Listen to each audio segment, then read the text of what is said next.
The next coach on the teleconference is Ohio State's Urban Meyer. Coach, thank you very much for joining us today.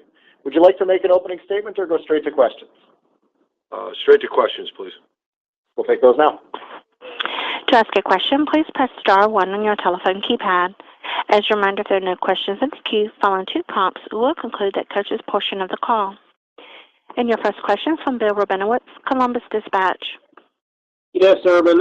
Can you give your evaluation of where the quarterback situation stands right now, and how important will the performance in the spring game be in determining the winner of that battle? All three are close. There's at times you wish that you'd have one guy separate, but then it's certainly not because of poor performance. It's because of all three want the job. So some decisions are going to have to be made, but right now I can't name a one. I can't even name a three. Today was probably their best practice, all three of them combined. And, this is 3 good ones. How tough is it going to be to kind of go out of the springs? It sounds like it's going to be difficult to have a front runner after Saturday. Is that true? I don't want to get too far ahead of ourselves, and a lot of the things I won't share with everyone else, what's going on in-house. But, I've been in worse situations where you don't have one. And so we just got to do right by the team and do right by the players. All right. Thank you. Your next question is from Tim May, Columbus Dispatch. Oh, thank you very much. Hi, Urban. I was wondering how much you guys have embraced the obviously the early signing period we've talked about, but the early official visits. You're going to have some, I think, on campus this weekend, and how much that has kind of changed the dynamic as far as you're concerned in recruiting. Yeah, we've kind of put the brakes a little bit. We don't want to have a people visit that aren't going to decide until next December or even next January. That's too long to hold someone. So we're being very selective. It's going to be interesting, though. This is all new for everybody. And we're going to knock out spring practice. We have 2 coming in, or we have a couple coming in this weekend, and then we have more lined up. We'll have more time to really concentrate on that after the spring game. But it's going to be interesting, and I think timing is going to be of essence. That means that, if you're going to make an early decision, we'll consider an early visit. Yeah. Hey, the other thing, we keep asking about the quarterback because obviously everybody wants to know, but what is another position out there that you think people should have their eye on Saturday, or at least the players involved that you think is intriguing, as developed as an intriguing battle this spring? Yeah, the field safety, Jordan Fuller is pretty secured on one. He played well last year, and he's been one of our best players in the spring. The other safety spot, between Isaiah, Jocelyn Went, Brendan White, those are just 3 names involved in that one. You also have Josh Proctor coming in and Malik Hooker's brother, Marcus Hooker. So, yeah, one, and then the center position, along with, I think Malcolm Pridgeon's starting to earn a little playing time here. So the offensive line, we still don't know how that's going to shake out. Brady Taylor's had a very good spring.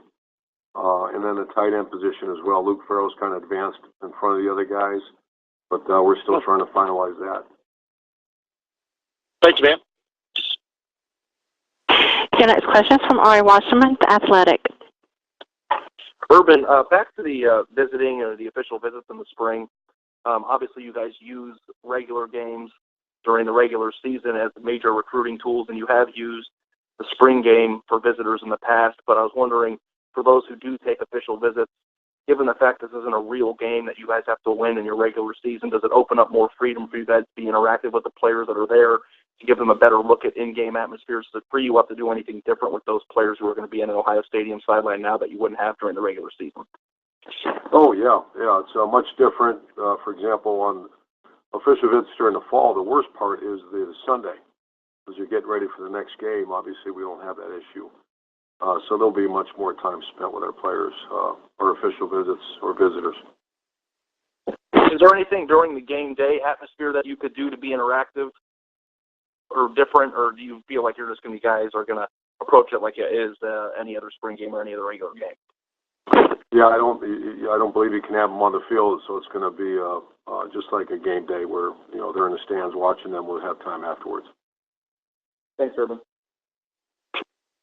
Your next question is from Ken Rhoda, WHBC Radio. Urban, I'm up here in Stark County at WHBC Radio, and Thayer Munford from Massillon is a player that is a sophomore for you, and I've been hearing good things about him. Can you just give everybody up here in Stark County an idea of how Thayer's doing, and does he have a chance to start for you this year? Yeah, it's not good things; it's great things. I'm a fan of Thayer. Thayer came from some tough situations, and his mom did a great job, and then he hooked up with this great coach and his wife, Nate and his wife, Rebecca, and they really took care of him. They really took a guy that was trying to find his way academically and just football-wise, and he has earned a starting spot. So he's had a great spring. He's a great kid, and there's some negatives in college sports, but there's a lot of positives, and this is one of those positives. This gave this guy an opportunity, and a couple coaches and a coach's wife really got behind him in high school. And it's one of the great stories. I mean, we got to keep pushing. You got a long way to go. But yeah, make sure you people in Stark County, it's not a good story. It's a great story right now. And as far as the quarterbacks go, you said you're not sure yet. Are you confident enough in each and every one of them, if you had to start them, that they would perform to your liking? Not yet. I think in due time, yes. Not obviously, it's still, we don't play for another few months, and they have to go through this summer training and all that, and then training camp. But with the proper development, yes. Thanks, Urban. We can take one last question for Coach. Your final question is from Austin Ward, Land of 10. Urban, it looked like Tommy Togiai got his black stripe off already as an early enrollee. That seems pretty rare. I don't think you've had many of that. What did he do to earn that right so quickly? Just did everything right, and he's we've had a couple of guys, and it's hard. Ryan Stamper, my player development guy, watches it very closely, and it's something we don't take lightly. And he's got a wonderful family all the way from Idaho to come this far away, and to be his first black stripe guy, that's a heck of an honor. And he just did everything right. Practices real hard, takes care of his academics, and he's a great guy to have on your team. Has that defensive tackle position as a whole, surprised you or had more depth than maybe some people expected? I think we will. We don't have it yet. We got Tron Vincent coming in. Antoine Jackson's been very limited. He had surgery on his foot about a month ago. He has not been where we want him. And we have had some guys missing practice in there. Draymond Jones has been elite.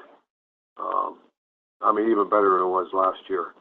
B.B. Landers has done some very good things. Devon Hamilton has really grown up. So we are getting a little bit of depth, but I think it will be a strength once we have everybody full speed by fall.